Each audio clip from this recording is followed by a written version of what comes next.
So what's up, you guys? I know that I said in my previous video that the next video you guys see is going to be of me lowering the truck. Well, it's not here yet. It's on the truck to be delivered to me today. So today's the 12th of October. But I'm going to do an oil change in my truck, so I figured I would go over some things that you're going to need. The filter, stuff like this. So for you to find out what kind of a filter your truck needs, if you look in your instruction manual, your owner's manual for your truck, it'll be on page 322. It'll show you the 2.4 liter or 2.5 liter, and then it'll say the 3.6 liter, which my truck is a 3.6 liter. So this is the AC Delco part number. It's the PF2257G. And then the bottom number is, I think, the GM part number. And then it's going to need 5W30. I was going to use Mobile 1, but they had 5W20, and I'm sure it probably wouldn't make much of a difference. But I'm going to go by, what the factory says. So factory says SAE 530, which is on the oil cap. If you want to know what kind of oil your truck uses, look on page 243 of your owner's manual. It'll tell you what viscosity to use, which is what 5W30 is. That's the viscosity. That's how thick or thin the oil is. Or you can look on your oil cap. But I figured I would make this video just so that way everybody knows, what they need and stuff like that. The book says, or the owner's manual says, with filter and oil, it takes 6 quarts. So I have a flat 5-quart jug here, and then another quart right here. I probably should have bought another quart, but I didn't. I'm sure I have 5W30 here at home anyways, because it's a pretty regularly used viscosity level of oil, or a very common weight that they use. I know that the Tahoes that I had and a bunch of the other vehicles I've had have used 5W30, so I'm sure I have another quart of it around. So the tools you're going to need, I have them on the ground because I can't use my driveway because they're coming to do our floors today, and they need our driveway to put the sawhorses out and shit like that. So I unfortunately have to use this little turnaround. But anyways, so what you're going to need is, you're going to need a 15th, 16th socket, or a 24 millimeter. It can be 1/2 inch or 3/8, whichever you have. I have a 1/2 inch. You're going to need a 15 millimeter socket, which, there you go, you can see it right there, 15. I have it on a 3/8 ratchet. The 15/16 is for the oil filter housing cap, and the 15 millimeter is for the drain plug on the oil pan. And then I have a pick to take the O-ring off of the cap that the oil filter is attached to.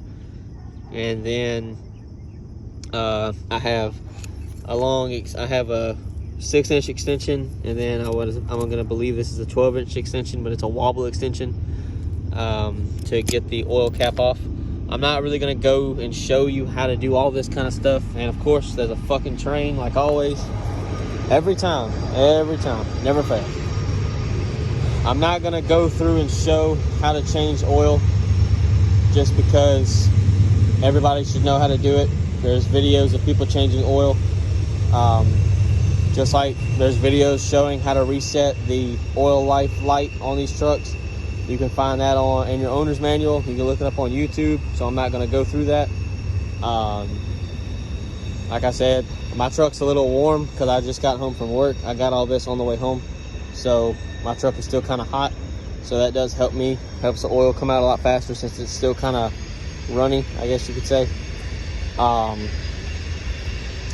But yeah, make sure that you do not forget to put the O-ring on the cap for the oil filter. You need that because that is what seals it, so that you don't get oil everywhere and it leaks.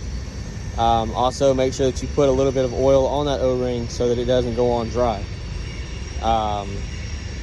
And for those that want to say something, like, I'm not going to show you changing oil, but most of the time on oil filters, you fill them up, you pre-fill them so that you don't start the engine dry. You cannot do that with these. Like, there's the cap right there, you can see it. you cannot pre-fill these, because literally the oil, once you put it in that holder where the oil filter is, it'll just drain back down into the crankcase, and you're just wasting your time. So there's no reason to pre-fill it, because you can't. So let's get that out of the way now. Like I said, book says 6 quarts, so that's what I'm putting in it. I'll probably add another 1.5 quarts if it needs it, or whatever it needs. It's best to do it on a flat level surface. I can't do that. I don't have that option, so I just have to make do with what I got. Yeah, like I said, there's the part number, there's the filter. Total for me to pay for it, the oil, this by itself, the quart was, I think it says $4.94. The 5 quarts was $19.32. The filter itself was $6.56, and that's from Walmart. So there you go, if you want to see that. The other things that you see are just cut off wheels for my saw for me to do the lowering kit and cut the exhaust, because I don't have any and I wanted to make sure I had enough. But yeah, so that's all I got for y'all. The leveling kit, or the lowering kit will be, I'll do a review or an unboxing of that when I get it. It will be put on probably tomorrow or Thursday, probably tomorrow because I'm impatient. But yeah, there you go. So there's an oil change on the. Also, I didn't mention this, but I'll mention it just so if anybody wants to know, since you know a lot of the videos I've seen, they don't say it.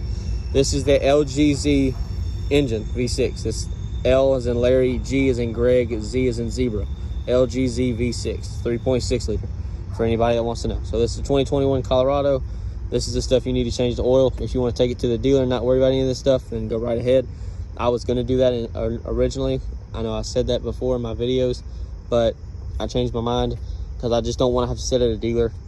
Like, I probably could have already had this like 90% done already, but I'm making a video because I'm wanting to do that for you guys and for anybody that needs to see this or wants to see it and wants to know exactly what filters to get. I think that this does have to do, this also involves the Canyon as well. So if you have that, it'll work. This will work for that. The Duramax, you're on your own. I don't know anything about that engine, so you have to look that up on your own.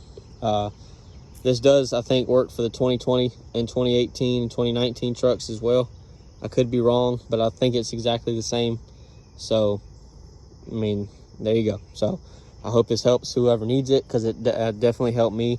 I had to look at the owner's manual a few times because there's not even a service interval for the oil. Like, it doesn't tell you how often to change it. So it's best to just do it every 5,000 miles. A lot of these new oils say that you can wait 10,000 miles. I wouldn't wait that long. That's just my opinion. And you do whatever you want to do to your vehicle. I'm not doing that to mine. I'll do it every 5,000 miles. I'm at like 5,300 or 5,400 miles. I'm a little bit over, but it doesn't matter. So I'll keep track of it. It's no big deal. So there you go. I hope you guys liked the video. I hope you guys enjoyed it. I hope it's helpful. And I will see you guys later.